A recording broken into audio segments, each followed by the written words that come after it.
మన తొలి వెలుగు ప్రేక్షకులు అందరికీ నమస్తే. ఇలాంటి వాడిని ఎందుకు కన్నావు? జర్ర అక్కడక్కడ నోరు జారుతా ఇనే ప్రయత్నం చేయది. బాలానగర్లో జరిగిందట ఈ ముచ్చట. హైదరాబాద్ బాలానగర్లో జరిగిందంట. పెళ్ళి అయిన ఏడాదికే 2 పిల్లలు పుట్టిరంట. వీళ్ళకు కవల పిల్లలు పుట్టిరంట. అందులో ఒక పొరగానికంట పుట్టుకతోటే మాటలు రావంట. మరి మాటలు రాకుంటే ఎవరు తప్పు కావచ్చు ప్రజలారా?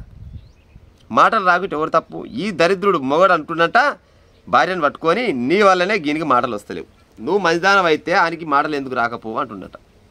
ఇప్పుడు ఆమె చేసిన తప్పేం కావచ్చు? ఈయన ప్రమేయం లేకుండా ఆమె పిల్లలు కానొచ్చునా? ఈయన ప్రమేయం ఉంటేనే కదా పిల్లలు పుట్టేది. మరి ఏ లోకాలు ఉన్నాడు, ఏ కాలాన్ని ఉన్నాడు ఈ బాడకావు కాకుంటే? ఆమెని ఎప్పుడు చూసినా ఈయనకి మాటలు వస్తలేవని అంటే దానికి కారణం నా పిల్లమే, నువ్వే నా కారణం, దానికి కారణం నువ్వే అని వేధించి వేధించి వేధించి 2 పిల్లలు చంపిందట ఆమె. ఆ వేధింపులకు తట్టుకోలేక 2 పిల్లలు చంపి ఆమె బిల్డింగ్ ఎక్కిందంట. బిల్డింగ్ మీదకి వెళ్ళి ఆమె కూడా దింకిందంట. మొత్తం 3 చచ్చిపోయారు కేవలం ఈయన వేధింపులతోటి. గిట్ట తలగబడి తిట్టపాడేస్తారు చెప్పురిగా. వాడు మనిషికి పుట్టొచ్చునా గాడిదికి పుట్టొచ్చునా? పుట్టిన పిల్లలకు మాటలు రాకుంటే తల్లి దగ్గర ఏం తప్పు ఉంటుంది చెప్పురిగా. గిట్ట సైకోగాలు తయారయ్యారు. గిట్లనంట వేధింపులు కానీ లేకపోతే కొన్ని రకాలుగా తెలంగాణ రాష్ట్రం మొత్తంలో రోజుకు 30 మంది సూసైడ్ చేసుకుంటున్నారంట. ఒక రోజుకు 30 మంది చచ్చిపోతున్నారంట ఆత్మహత్యలు చేసుకొని. ఏమక్కడ చచ్చిపోతారు వీళ్ళంటే ఎక్కువగా తెలంగాణ రాష్ట్రంలో కుటుంబ కలహాలతోటి ఎక్కువ మంది చచ్చిపోతున్నారంట. ఇది కుటుంబ కలహాలు అన్నట్టే కదా, కుటుంబ కలహాలతోటి చచ్చిపోతున్నారంట. ఆ తర్వాత అనారోగ్యం వస్తే ఏం చేస్తారంటే కొంతమంది ఇక నాకు రోగం వచ్చి నేను చచ్చిపోతా, ఇంక దానికి మార్గం దోలాడరు. ఇక మరి ఏదైనా దవాఖానకు పోతే ఇవాళ వస్తాడు ఇంకా 4 రోజులు బతాలని ఆలోచన పెట్టుకోరు. సరే ప్రైవేట్ దవాఖానాలంటే పైసలు కావాలి, కనీసం గవర్నమెంట్ దవాఖాన కన్నా పోవాలి కదా, అట్ట పోరు. దీనికి మార్గం ఏంటంటే సావు, చచ్చిపోతేనే ఊరు. ఆ తర్వాత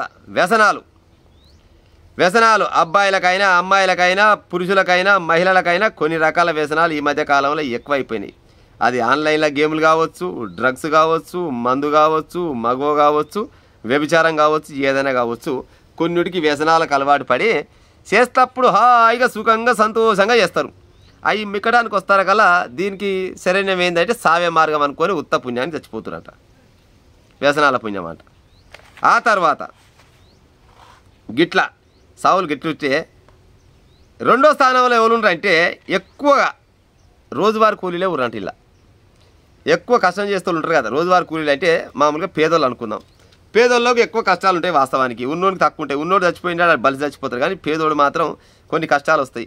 ఆ కష్టాలను తట్టుకోలేక ఉత్త పుణ్యానికి ఏం చేయాలి? కష్టాలు ఎక్కువైనాయి అంటే ఆత్మహత్య శరణ్యం, కథం ఆత్మహత్య చేసుకొని చచ్చిపోతారంట. 2వ స్థానంలో ఉన్నది మాత్రం గృహిణీలు అంట. ఇప్పుడు ముందుగా చెప్పలే ఓ గసంటోళ్ళు గృహిణీలు, 2వ స్థానంలో గృహిణులు. గిట్లా మొత్తం కలిసి తెలంగాణ రాష్ట్రంలో రోజుకు 30 మంది చచ్చిపోతారంట. ఇక చెప్పు మరి ఇట్టే రోజుకు 30 మంది చచ్చిపోతే తెలంగాణ రాష్ట్రంలో పబ్లిక్ ఉంటుండి వస్తున్నాయి. ఇక ఏదైనా కానీ సమస్య వస్తే దానికి పరిష్కారం ఎత్తుకోవాలి. ఎట్ట బతకాలి? సచ్చిందాకా బతకాలి. ఎట్టనైనా సరే కానీ సచ్చిందాకా బతకలే ఉండాలి. సచ్చినాక అయితే బతకలేం కదా, కానీ సచ్చేదాకా మాత్రం బతికే ఉండాలి కదా. దానికి ఏదో మార్గం చూసుకోవాలి. కష్టం చేయడమో లేకపోతే బాధల్ని ఓదార్చుకోవడమో లేకపోతే వీటిని ఎట్ట మనం ఫేస్ చేయాలనే ఉద్దేశంతో ఆలోచించి ముందుకెళ్ళాలి. కానీ సావే మార్గం అనుకుంటే ఎవరు బతకరు. ఇంకా కొంతమంది యువకులు, ఇక యువకులకు లేని కోరికలు ఉంటాయి. లేని కోరికలు. ఒక అమ్మాయి తిట్టిందనుకో ఏం చేయాలి? సెల్ఫీ వీడియో పెట్టాలి. ఫ్రెండ్స్ మా పోరి నన్ను నాగం చేసింది, నేను గడ్డి మంది తెచ్చుకున్నా, నేను తాగుతున్నా, మీరు లవల వాడకూరి కథం పాయన. ఉత్త పుణ్యానికి పొరగాలు పోయి ఆయన కాడికి పోయేలోపే ఉత్త పుణ్యానికి కాడికి వస్తాడు. 7 కాడికి 1కి 2కి మొత్తం లాగలో పోతాడు. పోయి చూస్తారు కల్లా పొరగాడు కథం అయిపోతాడు. ఓ నీళ్ళు మునుగుతుంది, ఆ నీళ్ళేగా మునిగేది, ఆ నయ్యమ్మనేగా ఆగమయ్యేది, ఆ నకజీళ్ళ అన్నదమ్ములేగా ఆగమయ్యేది. ఇది ఆలోచించరు. క్షణికావేశంల ఇట్లా కొంతమంది ఆగం. బైక్ కొనిలేదని ఓడిదస్తాడు, అప్పులు ఎక్కువైన ఓడిదస్తాడు. దీనికి సావు మార్గం కాదు. ఎట్ట బతకాలని ఆలోచించుకొని ముందరకు పోతే బతకరు. కానీ ఇక మన పెద్దలు కూడా గిట్టనే అనుకుంటే ఉత్త పుణ్యానికి ఆగమవుతారు. కానీ మొత్తానికి మాత్రం తెలంగాణ రాష్ట్రంలో మాత్రం రోజుకు 30 మంది మాత్రం సూసైడ్ చేసుకొని చచ్చిపోతున్నారు వివిధ కారణాల వల్ల. అందులో ఎక్కువ కారణాలు ఏంటంటే గృహహింస ఎక్కువ ఉందంట. మా అమ్మ కానీ జర గసంటి ఏమంటారు ఆత్మహత్యలకు పోయే ఉపాయం చేయకూరి, బతికిన రోజులు బతికే సావాలి కానీ ఉత్త పుణ్యాన్ని సచ్చే ఉపాయం చేసుకోకూరి ఉంటా మరి. ఇక